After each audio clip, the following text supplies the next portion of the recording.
తప్పకుండా రాబోయే రోజుల్లో కార్యకర్తల సంక్షేమం మీద నాయకత్వం మీద ప్రత్యేకమైన దృష్టి పెడతాం. ఈ కష్టమైన క్లిష్టమైన సమయంలో పార్టీకి అండగా నిలబడ్డ కార్యకర్తల్ని తప్పకుండా మిమ్మల్ని పువ్వుల్లో పెట్టి కాపాడుకుంటాం. రేపు ఏ అవకాశాలు వచ్చినా మీకే అందిస్తాం. మీ ద్వారానే రేపు పార్టీ ప్రభుత్వం కూడా రాబోయే రోజుల్లో నడుస్తుంది. ఇవాళ ఇది కొద్ది సమయం మాత్రమే. మనము కొద్ది రోజులైతే కాంగ్రెస్ వాళ్ళు ఊర్లలో తిరగని పరిస్థితి వస్తుంది. తులం బంగారం ఇవ్వకపోతే అక్కజేళ్ళలు ఇడిచిపెట్టారా? మహిళలకు 2500 ఇవ్వకపోతే అక్కజేళ్ళలు ఇడిచిపెట్టారా? ఎన్ని చెప్పారు మీరు? ఏడైనాయి? ఇలా 6 గ్యారంటీల్లో ఒక్కటన్నా అయిందా? 6 గ్యారంటీల్లో ఎన్ని చెప్పిండ్రు? 4000 పింఛన్ అవ్వాతాతలకు ఇస్తామన్నారు, వచ్చిందా? రాలే.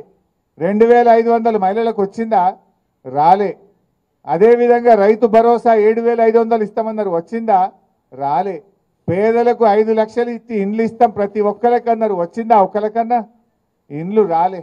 విద్యార్థులకు 5 లక్షల భరోసా కార్డు అన్నారు, వచ్చిందా?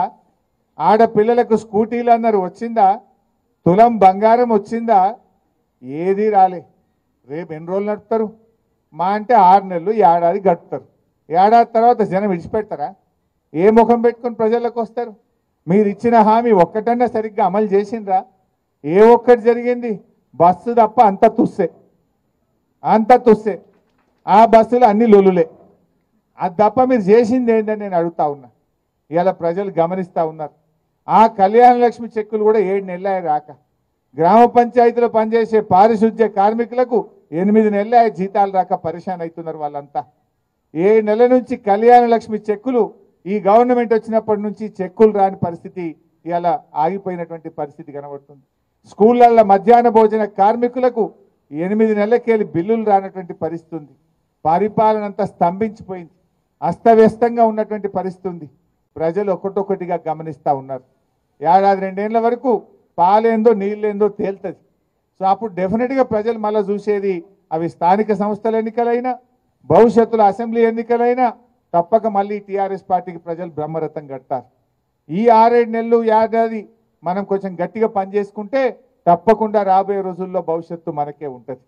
అందువల్ల ఈ పటాన్ చెరువు నాయకులకు కార్యకర్తలకు నేను మీకు ఇచ్చే ధైర్యం ఒక్కటే, ఎమ్మెల్యే గారు పోయినంత మాత్రాన పార్టీ బోదు, భవిష్యత్తు మీదే.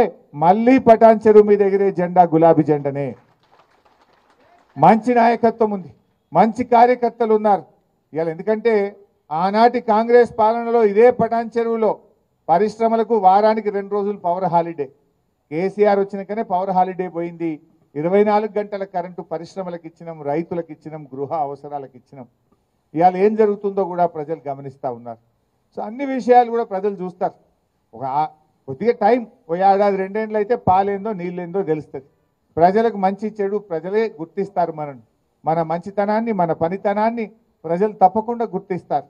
మనం ప్రజల్లో వెళ్దాం, ప్రజల పక్షాన ఉందాం, ప్రతిపక్షంగా ఈ ప్రభుత్వాన్ని నిలదీద్దాం, ప్రతిపక్షంగా ఈ ప్రభుత్వం చేసే తప్పుల మీద పోరాడదాం. రేపు రాబోయే అసెంబ్లీ సమావేశాల్లో కూడా బ్రహ్మాండంగా గట్టిగా మేము పోరాటం చేస్తాం. ఎమ్మెల్యేలు ఎవరైతే పార్టీ మారినరో దీని మీద సుప్రీంకోర్టుకు కూడా పోతున్నాం. త్వరలోనే సుప్రీంకోర్టుకి వెళ్ళి ఆర్డర్ తెస్తాం.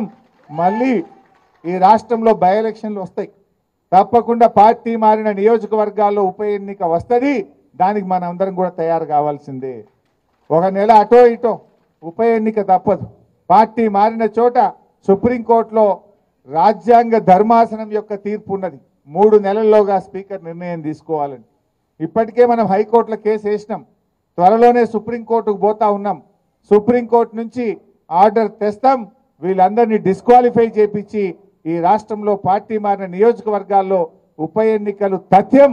దానికి కూడా మనం ప్రిపేర్ కావాల్సిందే ఇప్పటి నుంచి అని చెప్పి కూడా మనం చేస్తూ ఉన్నాం. అందువల్ల మంచిగా గట్టిగా ధైర్యంగా ఉండండి. ఎలాంటి అనుమానాలు అక్కర్లేదు. పార్టీ మీకు అండగా ఉంటుంది, భవిష్యత్తు ఉంటుంది.